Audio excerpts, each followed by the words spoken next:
A shocking mid-air collision between a passenger jet and military helicopter has left authorities scrambling for answers.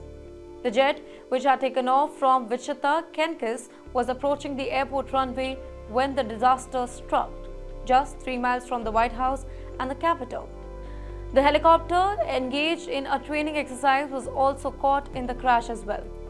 In the meantime, rescue teams discovered the jet's wreckage in waist-deep water, split into 3 sections and flipped upside down.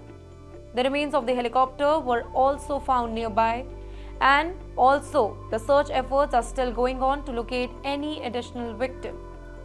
The important thing is that the cause of the crash remains unknown. Investigators from the National Transportation Safety Board and Federal Aviation Administration are currently at the scene, piecing together what exactly led to this tragic event. Also, disturbing images from the river shows rescue boats surrounding a partially submerged wing and the twisted metals remains of the fuselage.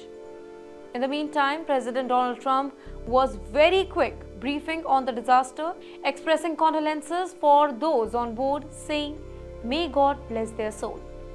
Among the passengers were figure skaters, their coaches and family members who had just attended a development camp following the United States Figure Skating Championship in Wichita. Their return trip ended in a very unimaginable tragedy. Currently, authorities are focused on uncovering what exactly went wrong, ensuring flight safety and preventing such a kind of incident do not happen in near future again.